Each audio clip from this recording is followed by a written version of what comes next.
वक्त सोनबरसा के समाज सेवी और मुखिया पति तरुण कुमार के साथ भूपेंद्र जी हैं। बहुत सारे लोग हैं जो सोनबरसा के नागरिक हैं। ये लोग अभी एसएसबी कैंप में गए थे, ग्रामीण बैठक थी, लेकिन इन लोगों का जो कहना है कि इन लोगों ने मुद्दा उठाया है भारत नेपाल सीमा सील होने का। एसएसबी की तरफ से जो इन लोगों को जवाब दिया गया है कि वो कहीं ना कहीं उनके ऊपर कोई ऐसा आदेश नहीं है या कोई लिखित आदेश नहीं है, वो कुछ बता नहीं सकते हैं, वो बड़े अधिकारी इस पर निर्णय ले सकते हैं। स्वाभाविक सी बात है कि जो स्थानीय अधिकारी वो इसमें कुछ नहीं कर सकते हैं। भारत नेपाल का जो सीमा सील है उसके बारे में कई तरह की बातें सामने आ रही है। संभवतः इन लोगों को कंसेप्ट बताया गया है, नहीं बताया गया, क्योंकि एसएसपी के जो स्थानीय अधिकारी है और जो जिला के अधिकारी है, तमाम जगह से हम भी टच में रहे हैं और उन लोगों के पास ऐसा कोई जवाब नहीं है कि बॉर्डर क्यों नहीं खुलेगा और क्यों बंद है, ऐसा कोई भी लिखित प्रमाण अभी तक सामने नहीं आया है। फिर भी इन लोगों ने अपनी आवाज़ उठाई है। हम जानना चाहेंगे कि इन लोगों ने क्या आवाज़ उठाया है। क्या नाम है? तरुण कुमार नाम है। हम लोग गए थे अभी एसएसबी कैंप के इंचार्ज अविनाश जाखड़ सर से मुलाकात की और हम लोगों ने बॉर्डर बंद के संबंध में उनसे चर्चा की है। अब ये बॉर्डर को लगभग बंद हुए 1 साल होने जा रहा है। हम लोग का नेपाल के साथ बेटी रोटी का संबंध है। लगभग हर व्यक्ति का एक रिलेटिव नेपाल में रहते हैं, जो न 1 साल से आ रहे हैं न जा पा रहे हैं। किसी को आना जाना है तो चोरी अवैध तरीके से पैदल आवाजाही करना पड़ रहा है। शादी ब्याह हर ढंग से दिक्कत आ रही है। तो एक तरफ तो भारत सरकार उन लोग को सामान पहुंचा रही है और हमारे यहाँ का लोग जो उनका जनता है वो परेशानी झेल रही है। तो जब तक ये सामान उन लोग को जाता रहेगा, बॉर्डर साइड के लोगों का दर्द न नेपाल सरकार महसूस कर पा रही है न भारत सरकार महसूस कर पा रही है। इसी संबंध में हम लोगों ने उनको बॉर्डर खुलवाने का आग्रह किया तो उन्होंने बतलाया कि हमारे हाथ में नहीं है, जब तक गृह मंत्री से आदेश नहीं आएगा तब तक हम लोग कुछ नहीं कर पाएंगे। लेकिन अब हम लोग आंदोलित होना चाह रहे हैं, अब आंदोलन के मूड में है।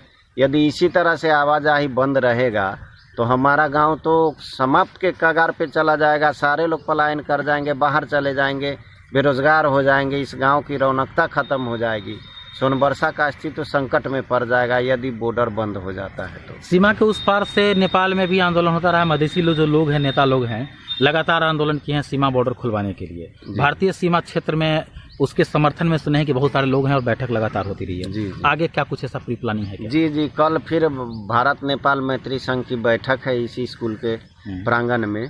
कल बैठक होगी, उस पर विस्तृत चर्चा किया जाएगा। लेकिन किसी भी ढंग से ही बॉर्डर खुलना चाहिए, नहीं तो हजारों लाखों की तादाद में लोग मर रहे हैं। अब हमने जिंदगी के 40 साल में कभी इतना लंबा बंदी नहीं देखा नेपाल के साथ।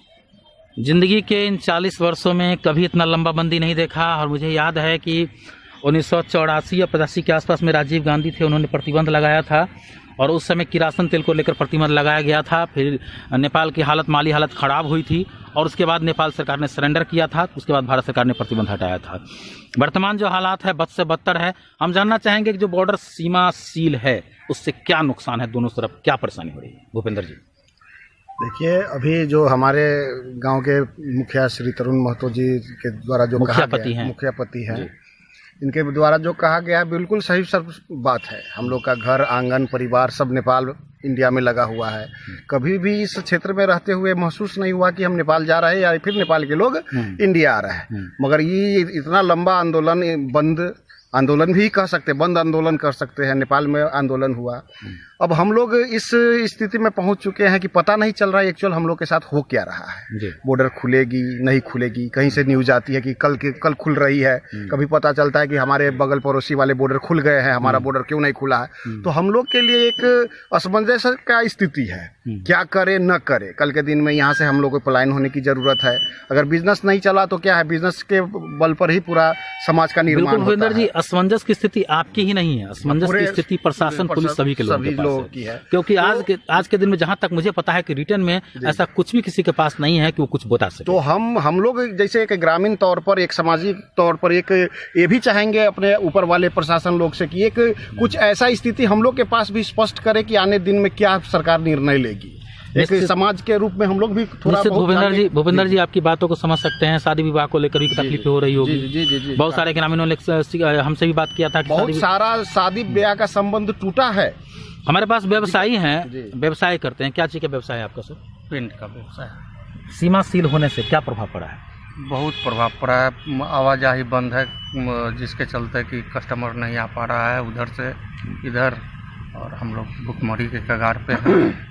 मतलब कि व्यवसाय पर पूरा प्रभाव पड़ रहा है। पूरा प्रभाव। भारत नेपाल का जो सीमा है एक दूसरे पर आधारित है, उधर का बिजनेस चाहे इधर का बिजनेस हो, स्वाभाविक सी बात है कि आपके व्यवसाय ये तो व्यवसाय पे असर पड़ा ही है, और साथ साथ रिलेशन पर भी असर पड़ा है, क्योंकि हम लोगों का भी रिलेशन नेपाल में है, और वो लोग अगर चाहते हैं तो आने में दिक्कत होती है, चोरी छुपे रास्ते से। एक बार शायद किया भी गया था तो गोली चली थी, उसमें एक मौत हुई थी। जी। मतलब कि संबंध बिगाड़ने का कुछ लोग जरूर प्रयास कर रहे हैं। लेकिन आप लोग क्या चाहते हैं कि वह नेपाल के साथ, जो हमारा मधेश के साथ जो संबंध है नेपाल के साथ, वो बना रहे और फिर से सुचारू रूप से बॉर्डर चालू हो। क्या शुभ नाम हुआ आपका? मेरा नाम रविंदर कुमार हुआ, मैं कपड़ा व्यवसायी हूँ। क्या असर पड़ा आपको?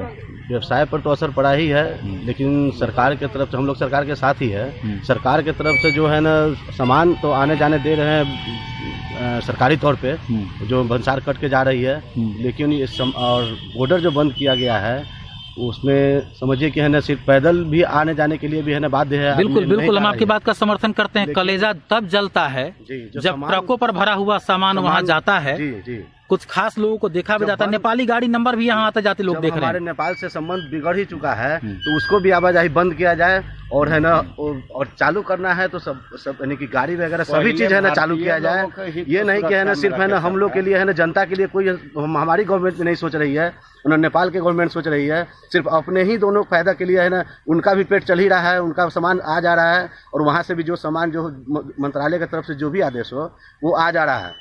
लेकिन हम लोग जनता जो है वो पैदल जाने में भी है ना, अगर उस पार जाए तो वहाँ का पुलिस है ना गोली मारेगा, और यहाँ के भी उस बीच में जो कांड हुआ उसमें हम लोग बहुत स्तब्ध है, जो पैदल जाने में भी असमर्थ है। आप क्या चीज का व्यवसाय करते हैं? मैं किराना का व्यवसाय हूँ। आपको क्या असर पड़ा? बहुत असर पड़ा है। हम लोग का जहाँ लोग 10,000 20,000 का बेचते थे वहाँ पे 2,000 1,000 का बेच रहे हैं। उससे न पेट चलेगा और न कुछ चलने वाला है। माली हालत काफी खराब हो रही है। हम लोग खराब हो चुका है। आपका शुभ नाम क्या हुआ? मेरा संदीप कुमार जी, किराना का व्यवसायी हूँ जी। सब बॉर्डर बंद होने से हम लोग का स्थिति एकदम खराब हो गया है, और बॉर्डर बंद होने से बेरोजगारी बहुत ज़्यादा बढ़ गई है। सरकार से आग्रह है कि बॉर्डर को जल्द से जल्द खुलवाए, और नहीं तो जो सामान नेपाल जाता है उसको बंद करवाए। जो दर्द इधर है वही दर्द उधर भी है। क्योंकि नेपाल को मैं कवरेज करता हूँ लगातार, और मैं समझ रहा हूँ कि नेपाल में हमारी काफ़ी बड़ी टीम भी है, सशक्त टीम है मीडिया की। वहाँ से जो रिपोर्ट आती रही है, उस पार के लोगों का भी यही दर्द है। नेपाल में तो आंदोलन हुआ है, बजाबते कई दिन आंदोलन हुआ, धरना प्रदर्शन हुआ है। आपके यहाँ जो आप सोनबरसा के निवासी हैं, आप लोग आज आवाज़ उठा रहे हैं। सरलाही मधेश के सरलाही मुख्यालय मलंगवा में करीब 1 महीना तक आंदोलन हुआ है, धरना प्रदर्शन हुआ है। आपके यहाँ क्या ऐसी कोई सुगबुगाहट है इस बंदी को लेकर?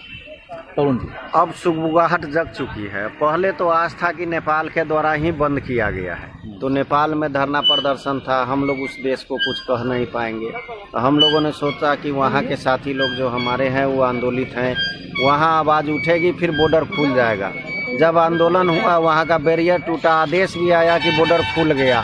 आपने भी दिखलाया, हमने भी उस मैसेज को शेयर किया, लेकिन वो स्थिति जैसी की तैसी है, आज तक नहीं खुला। अब ऐसा स्थिति है कि इससे आगे यदि रहेगा तो सारे गांव के लोग पलायन कर देखिए उस लेटर, उसकी बात को मैं बता दूं आप लोगों को थोड़ा सा, कि लेटर जारी हुआ था नेपाल सरकार की तरफ से बॉर्डर खोलने के लिए, लेकिन जो शर्तें लगाई गई है जो चर्चा में है, उस शर्त के बाद संभवतः ये आवाजाही फिर रोका गया। लेकिन किसके तरफ से रोका गया ये क्लियर नहीं है। बैरगनिया बॉर्डर खोला गया था, कुछ बॉर्डर खोला गया था, फिर से आवाजाही बंद है, साइड से लोग आ रहे हैं जा रहे हैं। नेपाल में भारतीय इंडियन गाड़ी और यहाँ बाइक नेपाली गाड़ी साइड से है, और आप रोज सुनते होंगे कि तस्कर शराब पास करा रहा है, सीमा पर शराब पकड़ा जा रहा है। तस्करों के लिए कभी कोई बैंड नहीं हुआ, कोई बैंड नहीं। तो ये नाम लोगों के लिए बैंड है, मानते हैं कि नहीं? हम तो कहना चाहेंगे लोकतांत्रिक देश भारत और नेपाल दोनों है। लोकतंत्र का अर्थ ही होता है जनता के लिए, जनता के द्वारा चुना गया शासक। अब इसमें दोनों देश के जनता जो बॉर्डर साइड के है उस बंदी से काफी दुखी है। तो किस प्रकार का लोकतंत्र है हमको समझ में नहीं आ रहा। चालक जी सर, आपको भी असर पड़ा है? जी, गाड़ी घोड़ा हम लोग नहीं जाने देते हैं, बहुत दिक्कत हो रहा है। हम लोग ड्राइवर आदमी, गरीब आदमी कहाँ से कमाए खाए, मतलब कि सट्टा वगैरह सब पर भी परेशानी होती है। ये जो दर्द है, हम थोड़ी देर के बाद नेपाल के लोगों से भी कंसल्ट में आएंगे। वहाँ विधायक हैं, सांसद हैं, बहुत सारे लोग हैं, प्रयास कर रहे हैं थोड़ी देर में जुड़ने का। हमारे संवाददाता वहाँ जाएंगे, उनसे जुड़ेंगे, इनकी बात वहाँ रखेंगे, उनकी बात यहाँ भी रखेंगे। और जो बीच की कड़ी है, हम बनते हैं भारत नेपाल सीमा से, हमारा लगातार कवरेज होता रहा है। थोड़ी देर के बाद हमारे संवाददाता पहुँचेंगे, जो यहाँ से जो हमारे पास रिपोर्ट आ रही है कि हमारे संवाददाता वहाँ चल चुके हैं। थोड़ी देर पहले हमें सूचना मिली थी और वहाँ विधायक से ये संवाद हमारा जो होगा थोड़ी देर के बाद हो जाएगा और क्लियर होगा कि वहाँ के लोगों का क्या रुख है। कल भारत नेपाल के मैत्री संघ का बैठक सोनबरसा में है और ये स्पष्ट होना चाहिए। कलेजा इसलिए जलता है और यहाँ के लोगों का कहना है कि कलेजा तब जलता है जब ट्रक पास होता है, सामान पास होता है, लेकिन यहाँ के स्थानीय लोग अपनी माँ बहनों से, अपने रिश्तेदारों से नहीं मिल पाते हैं। यह दर्द जारी है और ये दर्द तब तक जारी रहेगा जब तक कि सीमा पर बैरियर बंद रहेगा।